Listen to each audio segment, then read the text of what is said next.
from MCIE. Sometimes, though certainly not all the time, social media can bring about interesting and thoughtful conversations. May 26th, 2021. Facebook. Sara Jo. I was asked yesterday if I thought, quote, special education classes, parentheses, segregated classes, had any place/value in education, and just so we are all clear, no, they do not. Comment. AW. I am often surprised at the number of parents who feel their students get better services when segregated. How do you respectfully reply to those parents who feel this way? Janice Fialka. Your question is one that deserves to be asked. I am happy to talk in detail about it. As a parent, social worker, and activist, I started out believing that special ed was the right place for Micah. That was 30 years ago. With careful research, finding the right leaders in the field, being treated with respect for my own growth and questioning, we eventually learned about inclusion and was won over. It was a journey requiring relationship building and respect for how we all integrate new info. Sara Jo. Such an important question. I can give my experience, but Janice Fialka is an absolute expert. I always start with understanding what they are afraid will or won't happen in Gen Ed. So often it is fear and not knowing what inclusion is. Janice. Yes to fear and not knowing, and not rushing folks to know what you know. These thoughts are the beginning of an important article that needs to be made public, or even a podcast. Well, folks, you asked for a podcast, you shall receive a podcast. Here is Janice Fialka, author and activist, telling me about how her journey to inclusion started. 30-some years ago, when Micah started public education, he was in a self-contained or segregated classroom. And, I was a social worker, so I thought services for someone with a label is good. That's what I knew, right? Thank goodness I unknew that, but unlearned that. But Micah came home one day, and as the story goes, he said, I want to go in the same door as all my friends. Mm-hmm. And that's what started us on this journey towards inclusion. And Sara Jo, activist and educator, saying what inclusive education means to her. Inclusive education to me is a process by which we include all students, regardless of ability, disability, language, national origin, right, race, creed, sexual orientation in the general education classroom. And we work as educators to create a space in which all these students learn. Hey y'all, my name is Tim Villegas, and you are listening to the Think Inclusive podcast presented by MCIE. This podcast exists to build bridges between families, educators, and disability rights advocates to create a shared understanding of inclusive education and what inclusion looks like in the real world. To find out more about who we are and what we do, check us out at thinkinclusive.us or on the socials, Facebook, Instagram, or Twitter. Also, take our podcast listener survey. Your responses will help us develop a better podcast experience. Go to bit.ly/TI podcast survey to submit your responses. We greatly appreciate it. Today on the podcast, we interview activists and advocates, Janice Fialka and Sara Jo Soldovieri. We talk about what we really mean by inclusive education, what might make the biggest impact to bring inclusive education to school districts, and how to talk to families who think segregated special education classrooms are really best for their child. We are so glad you're listening. And now, our interview with Janice Fialka and Sara Jo Soldovieri.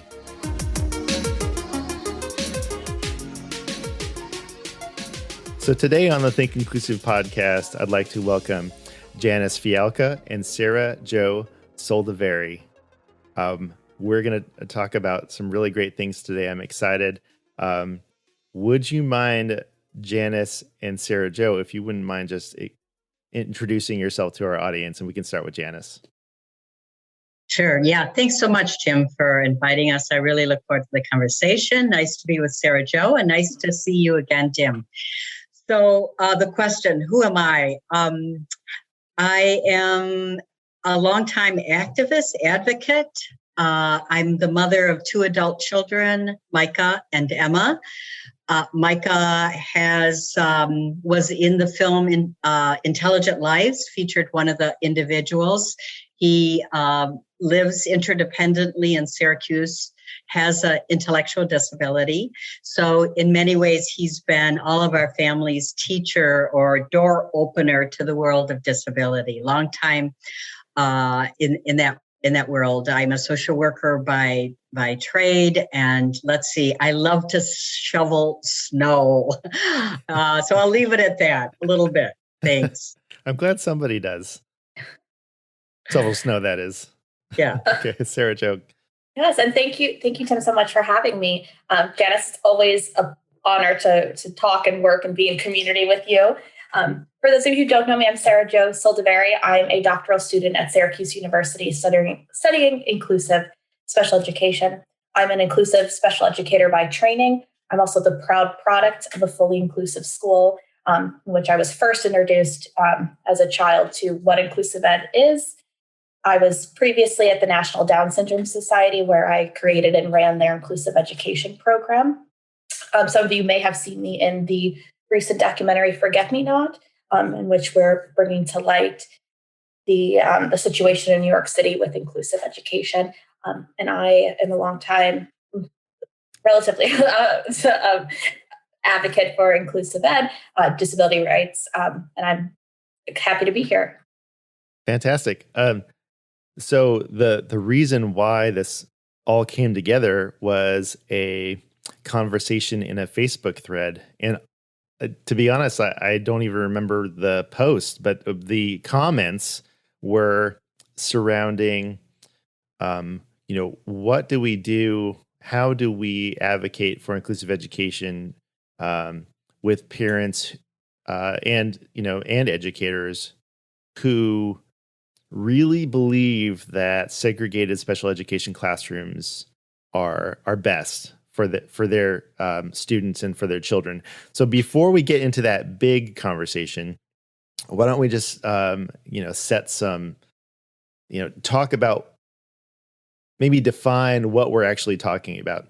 So because I know sometimes when we talk about inclusive education, people have different ideas of what that actually means. So in your words, you don't have to, just have a specific definition, but how would you describe inclusive education to our audience? And either Janice or Sara Jo can take this.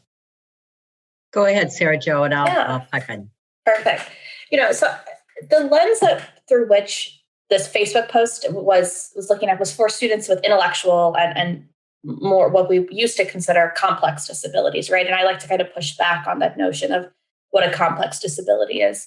But inclusive education to me is a process by which we include all students, regardless of ability, disability, language, national origin, right, race, creed, sexual orientation in the general education classroom. And we work as educators to create a space in which all these students learn. Yeah, thanks, Sara Jo. I think that is really important to lift that up. It's sort of the way that I, as a mother and maybe as a social worker, frame it, so similarly, is that it's kids with and without disabilities or labels, learning, laughing, being in the same classroom, and receiving the necessary supports that they need. That's so important. It's not just, as we used to say, dumping kids in the same classroom, so that they can really thrive and grow. And that grow is so relative to the individual as well. And they're growing as an individual, and they're cognitive, emotional, but also as a community. They're growing as an inclusive community. So that would be what I would add. So what do you think are the biggest barriers to realizing, that vision of what we're talking about with inclusive education? I mean, I think it's a multifaceted issue, right? We have, as a scholar in looking at teacher prep programs, we have teacher prep programs that still teach students have to earn their way in. It's not an accepted notion of presuming competence. So we have a structural issue in how we're training future teachers. We have a structural issue in that IDEA allows for segregation. LRE is flawed. And I know folks don't want to touch IDEA, but I'm one that says, we have to move past the segregated, allowing for segregation.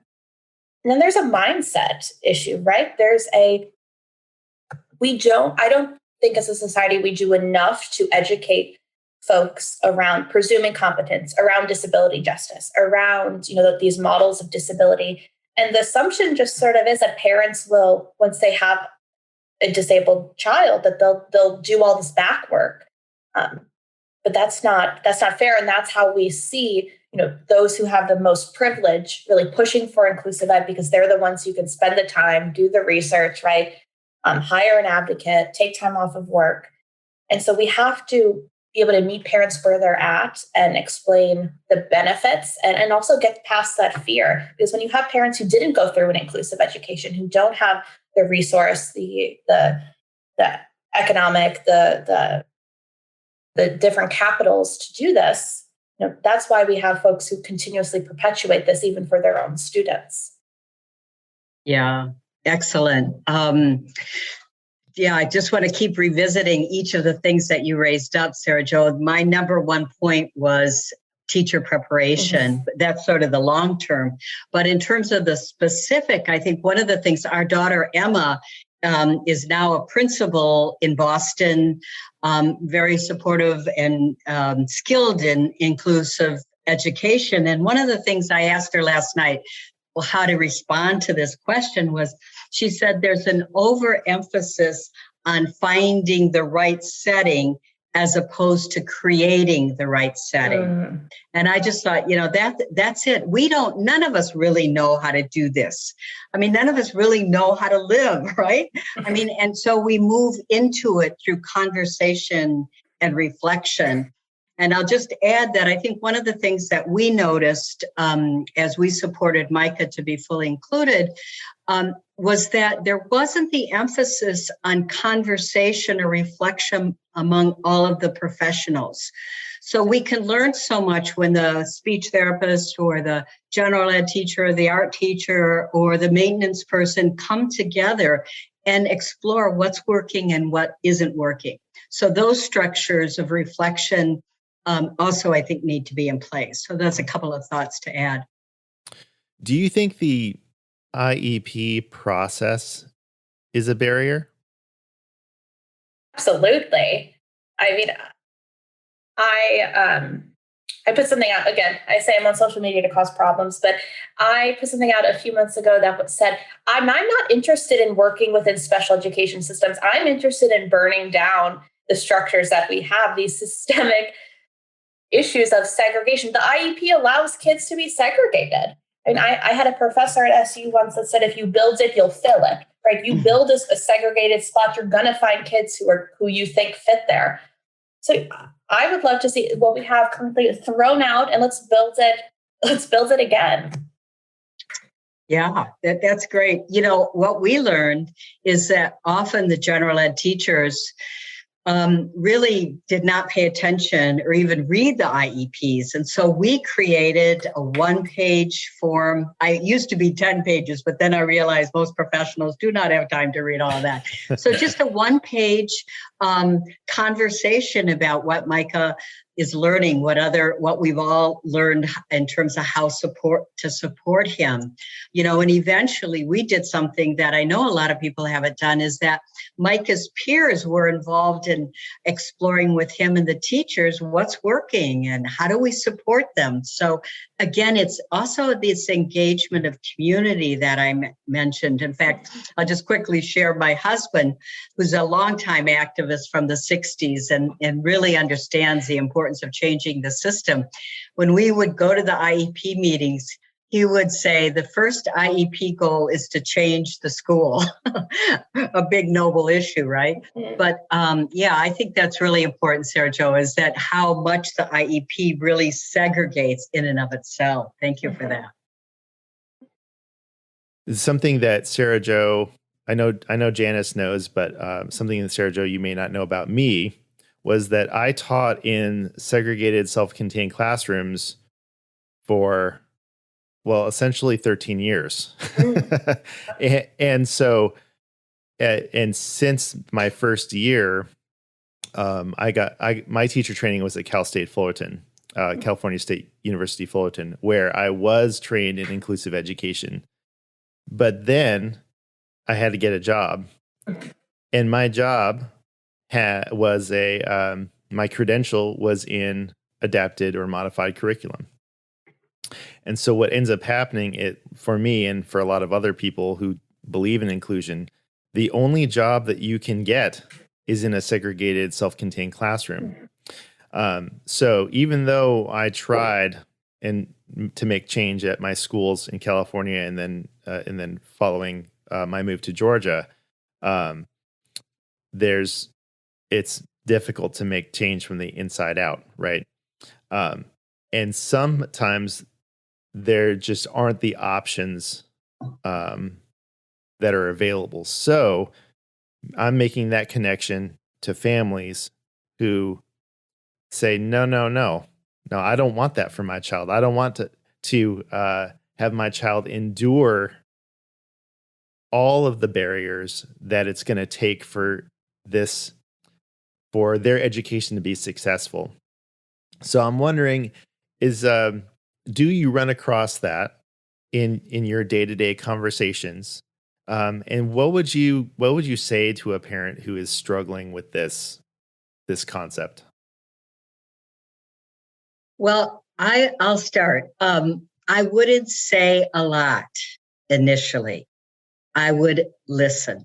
And, I talk a lot about this in my work, is listening is one of the most underrated skills because it looks so easy. You just sort of lean in, nod your head. Mm-hmm. But listening when you really are present with the other person's thought takes an enormous amount of work, right? Because you have to challenge yourself to be with. So that's one of the things that in my own work that I do a lot of conversations about is to step back and listen and build a relationship with families or teachers or whatever it might be. That's hard when we feel so passionate about something. And we're so clear that this is a really humane way to go, right? Inclusion and social justice. So I think that not negating the importance of listening, asking what are your fears, what are your hopes, what is it about special ed that you feel like is the right answer or the right way of being. So not to rush to responses, not to rush to resolution. And that is hard. One, when you feel passion, two, when you feel like you don't have a lot of time, and three, when, you want to give so much to the child. So enough said, but I could go on and on about that. I think, and I'll end and turn it over to Sara. Maybe I'll say two things. One is listening can help build relationships, and relationships is the safe place where we can explore differences and things that are unknown to us. I will say that to you, 30 some years ago when Micah started public education, he was in a self-contained or segregated classroom. And, I was a social worker, so I thought services for someone with a label is good. That's what I knew, right? Thank goodness I unlearned that. But Micah came home one day, and as the story goes, he said, I want to go in the same door as all my friends. Mm-hmm. And that's what started us on this journey towards inclusion. But we had to also hear the stories from other families about what that meant. So sometimes it might take 3, 4, 5 years to move into that. So I'll stop there, Sara Jo, and move forward. No, I think that's all where I would say I start as well is listening. And it is hard, right? Because as I'm one who's, I would get rid of all segregated spaces today if I could, if I had that magic wand. But understanding I ask, what is your fear with this? What are you afraid of? Because often I've found that it comes from a place of I want to protect my child. I then follow up with where do you see your child in 15 years? Because after K-12 education, we cannot create an artificial environment for them in the way that we do. There's also this piece about parents knowing their rights. So many folks I talk to say, well, I'm told this can only happen over here. And so that misunderstanding of, no, you can still have the most intensive services in a gen ed classroom. We're not throwing a student out to sink or swim. And then really diving into what skills, when we talk about skills that students need when they graduate K-12 education, what is that? It's not being able to fold towels. It's not having a coffee cart. It's having relationships with peers and advocating for yourself and having critical thinking skills. And the best place for that is general education. And so helping parents come along and understanding that. And sometimes it can take, right? Sometimes I have folks I work with and I'm like, let's just start with specials. Like if we're really fearful, let's start there. And then we work our way up. And I'm comfortable doing that because I've never had a family come back and say, I wish we hadn't done that. Because inclusion works when you have the right support. So sometimes it's building that trust. And that can be said with schools too, with families and schools. And let's just try it. Let's try it. Let's give all the supports. And if I was a betting person, I'm going to bet on inclusion every time. So keep on going. Okay. Well, now I forgot what I was going to say. I wanted to talk about educators or school systems that really dig their heels in. So, we have been talking about families and schools being collaborative and schools being receptive to change. But there are times when school systems say, no, we're not going to do that. No, your student doesn't belong in the general ed class. They belong in the self-contained class. So when a family who wants and is advocating for inclusive education hits that roadblock, there's a choice that has to be made. So the choice is, do I fight for what I think is right? Do I have the capacity to fight, right? Or do I say, we're just going to make the best of the situation? And there's a lot of families that are in that situation. So I would love for you to respond to those families. Like any advice on how to move forward?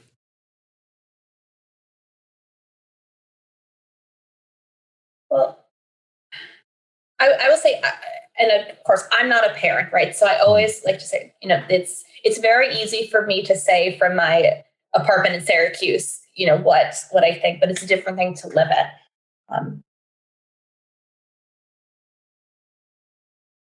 I will say, I believe it's a fight worth fighting for.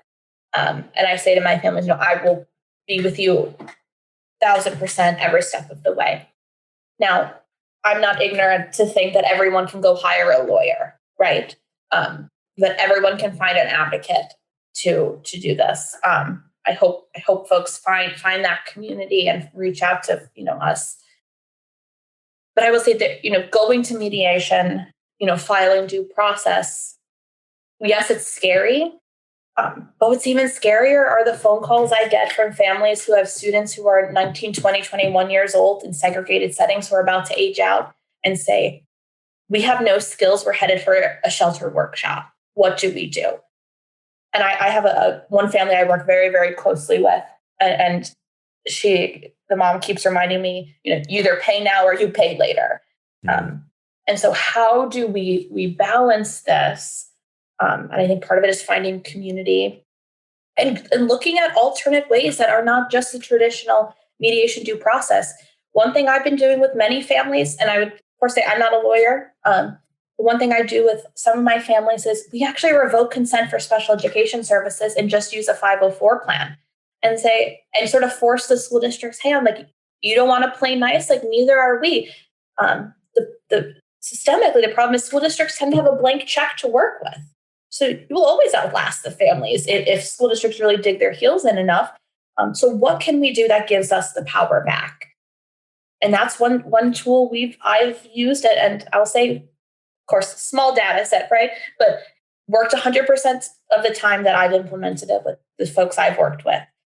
So I want to throw that out there. I feel like it's a secret folks don't know about, and I want people to remember that that's an option. You don't have to consent to these services. Yeah, I love it. That is so burn it down, Sara Jo. I love it. That's funny. We have I work with an advocate here in Georgia, where I live, that has done that. And was like, ooh, that is so good. Yeah. Janice, did you want to add anything? Oh, sorry, Sara Jo, if I cut you off. I was just saying, I one time coordinated it where I had every student. I was working with students with Down. I mostly work with students with Down syndrome, although I kind of cross. Every student with Down syndrome in that district revoked consent on the exact same day. And guess what they did? They hired an inclusion training to come in the next year because. So again, it's a fun secret, especially if you can coordinate it well. Well, yes, and we need for creative folks like you to tell those secrets because family members often don't know them and educators often don't know them. I totally agree with what's being said. I also know, perhaps as a parent and as a social worker, that each family has to also assess where they are emotionally, physically, spiritually. It may take a fight, and every family may not be able to do that in that particular moment in their life. So even though a family may have experienced segregation of their child to the age of 19, 20, 21, I also don't want to, and I know you don't either, Sara Jo or Tim, limit that you can't make changes at any age. Amazing things happen. And sometimes it takes a different route than what, we might want to advocate for. Because I've worked with families whose kids have been segregated throughout K through 12, and now they're living more interdependently as well. So, I do think there are small things you can do if you're not able at that moment in time. Nothing's forever for the most part. That you can. I always say to families, and had to practice this myself, who in that building is most supportive and gets what you're trying to do to support your child to thrive? And there's always somebody, the art teacher, whatever, and that's the person to sit down and say, I'm not asking you to change the system. Talk to me about what we can do in a small way, because that builds community. You talked about that, Sara Jo, about finding community. That's essential. So I want to also give tidbits of hope as well. So yes, and I just to end with, I don't want our son Micah to be the exception. Everybody should have the opportunities that he has too. So yeah, good, rich conversation. Yes, thank you for saying that. I think those are all fantastic points. It's never too late to enter an inclusive, interdependent world. Absolutely. I'm muting myself because my dog is having a moment up. Well, is there anything that you wished I would have asked you, or anything that you would want to add to our conversation? Well, I'll go because I think one of the most important lessons that I've learned from Micah and the disability justice community and many other people is the ability to ask for help or to invite support, which is so contrary to, quote, the American way. I mean, pretty soon we're going to be we're going to be celebrating July 4th, Independence Day. And if you go to my Facebook on that day, I always say I'm changing, as if I have any authority, I'm changing the day to Happy Interdependence Day. What I want my kids and my community and myself on my good days to be able to do is to reach out to others, even when I'm not sure I know how to do it, and to ask for help without apology, but with dignity and respect and intention. And I think that's at the core of all social movements as well. So I'm going to quickly end with a story that Mike has given me permission to tell to illustrate this in such a beautiful way. And then I look forward to hearing Sara Jo. So when Micah was flying at one point, he was flying by himself, and he wasn't really comfortable flying at that point. And there was terrible turbulence on the plane as they were landing. So I knew when we greeted him at the baggage claim that, he would be a little bit troubled. And indeed he was. And I said to Micah, how did you get through that? What was that like? And he said, well, I was really scared. So I turned to the person next to me and told that person that I was a bit scared, and would they hold my hand? And I thought, that's the world I want to live in. I won't always get it returned, but more likely I will. So that's the big umbrella that I bring to this conversation. Thanks so much, Tim. And please, Sara Jo, share. Oh, wow. That's such an amazing point. And I think something I've learned, just from the privilege of knowing you, is seeing how much that interdependence is. You say this, none of us are truly independent, right? I wouldn't be here if it wasn't for my friendship with Micah, right? Or my friendship with you all and my chosen family and all these people along the way. I would add the last piece is to question everything. I often say this as a PhD student. I feel like I know less now than I did when I came into it, because I'm just left with more questions. And so I ask that for families. Question why do we do it this way? Why is the system this way? For teachers, the same thing. Why am I doing this in my practice? And why is the larger school community doing this in practice? Because I feel I've seen as though we've gone down this path of we just do this because that's what we do. We give an IEP because that's what the system says, as opposed to, I know that system's not working, so let's dive into it. Last piece, just find community. I'm so honored to get calls and texts of teachers all the time that are like, I feel like I'm alone in this. And I'm like, you're not. We're here for you. We're rooting for you. We are, what do you need? Because there are days it's hard. It's hard work, but it's worth it. And Tim, thank you so much for having us for this really important conversation. Yes, very. Absolutely. Thank you. Yeah. Thank you to Janice Fialka and Sara Jo Soldovieri.